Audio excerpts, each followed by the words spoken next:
My girlfriend and I have been dating the past 5 years, since college.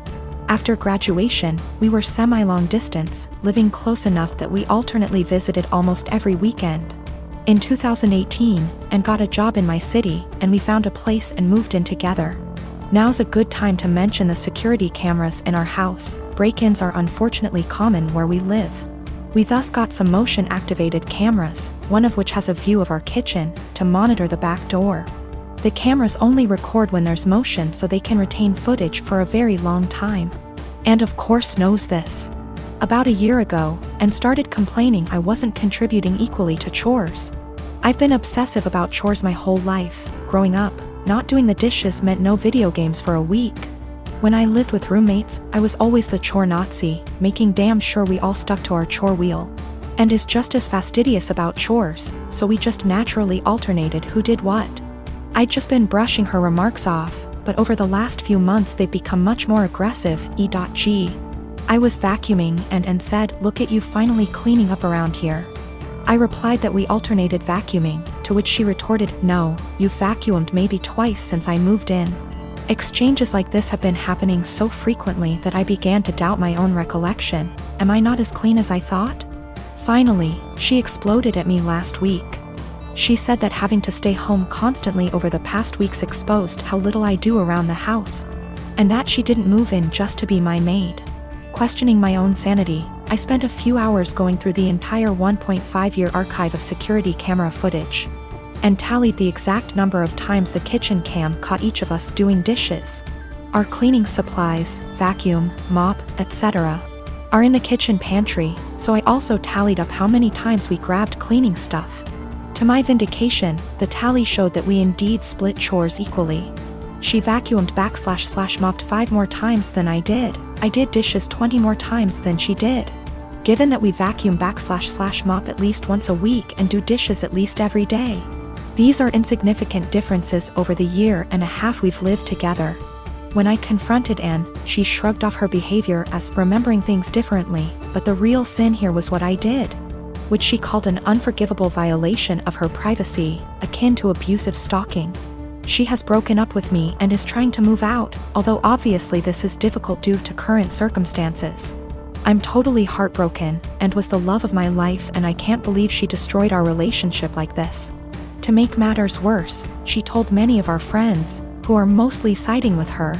They've been texting me that what I did was creepy, abusive, controlling, invasive, etc. I'm at a loss. I'm beginning to think I'm the one who's off base here. My unmarried partner lives with me and my children who are 7, 12, and 18. He has 2 children aged 5 and 13, but they live with their mother. We've had his kids over whenever we can and I enjoy it. However, they are very different to mine, who are all mostly easygoing and respectful. And it has been just the 4 of us for most of their lives. His kids are very loud, destructive, and demanding often. We made the adjustment, and eventually they started staying over every other weekend. But his son, Spencer, has become harder to deal with over time. He'll blow up if he doesn't get his way, insult my son if he loses a game, goes into the bedrooms and takes things without asking, complains about every meal we make, expects us to buy him whatever he wants no matter cost, and generally acts like a spoiled brat.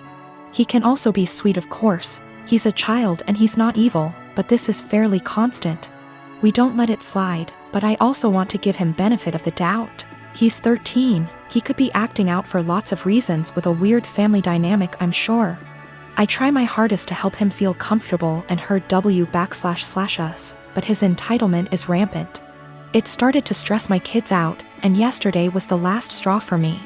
We were all about to go to the mall when my 12Y /o son asked if anyone had seen his birthday money. He had $100 saved, disappeared from his desk. Everyone, including Spencer, looked everywhere. Spencer even asked my son if he'd spent it and forgot, or if he'd left it at school, etc. Spencer then went outside to sit in the car alone and wait to leave. My partner went out to talk to him, which eventually led to getting him to empty his pockets. He had stolen the $100 to spend at the mall.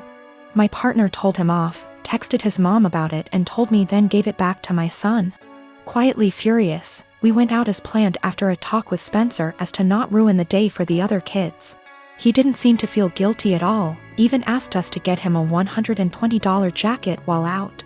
Once they were back at their mom's, I told my partner I don't want Spencer in the house anymore, at least for now. I do love his kids, and I don't want them to not see their dad. My partner has a house he doesn't use, so I suggested on those weekends we take the kids there for now. Then when any of mine aren't feeling it, they can go home and we can get some quality time, and so his kids don't have to share his attention as much. He thinks this is dramatic, an overreaction. I've told him I'm open to other ideas but won't budge from my stance. I don't want my kids feeling like they need to guard their space or to be uncomfortable in their own home. My youngest has autism and gets overstimulated with them around sometimes. He gets along W/5Y/O but needs breaks. My 12Y/O is quite anxious and 18Y/O has bipolar disorder. They're introverted, home is their safe haven and weekends are the only real free time they have. But I also don't want to be unfair to his kids. I live with my parents and my brother. It's always been a dream of my parents to adopt me and bro, our bio kids. And they had come to the decision that they want to adopt an older kid. They got matched with Jess, who is 13. Due to the current situation, she is not living with us, but we've met before and she spent a weekend with us in January. Jess, despite sometimes being sweet and kind, is very high maintenance and has a lot of anxiety and anger problems. She can go from 0 to 1,000 really quick. During her stay, she got triggered by something when we were in public. She and I went to a clothes shop and my parents were in a cafe nearby. Some guy accidentally grabbed her by her shoulder as he thought she was his daughter, and he apologized immediately and started screaming. I was the only person there, and I tried to calm her down but she ran off. She was found, shaken, but safe, an hour later. I then got grounded as I had failed in being responsible for my sister. I said I didn't have a sister. My parents were angry about this and said that how dare I be rude about her, don't I know how much she's been through? She's had other outbursts, but none so huge in public. She can be cold and untrusting and was very clingy to my parents. I do admire her, and think she's very brave, but I don't want to live with her. My parents call Jess often. I often say hi, and try to be civil and supportive. But it seems like the only thing my parents can talk about is Jess, and how brave she is, and she isn't even here yet. We live in a 3-bedroom house, and my parents promised to move to a bigger one later this year. Recently, my parents broke the news to me that Jess will move into my room, and I can pick whether I want to share a room with bro or Jess. I don't want to share with either. My brother is messy, loud, and is your average 9-year-old boy, and Jess has night terrors and screams the house down. And it's enough having to open my house to her, but I value my privacy a lot and don't want her in my room, which is like my special place. I was crushed. I asked if we were still moving, and my parents were like, we like this place and have no solid plan. I freaked out and was like, you guys are forgetting you have another daughter and are too excited about the shiny new one to remember that the one you have has feelings and boundaries, and if you're changing everything I've ever known, at least I deserve to be listened to. If this is how life's going to be, I don't want to have a sister. Good to note, my room is big enough to have a wall put in, and my parents considered it a few years back. I would be happy with that. They refuse, even though we can easily afford it, because it is too much effort. My parents are offended that I'm not being welcoming towards my sister. And I'm offended that the life I knew is going to be turned upside down, and I'm not going to have the thing I value most, my privacy.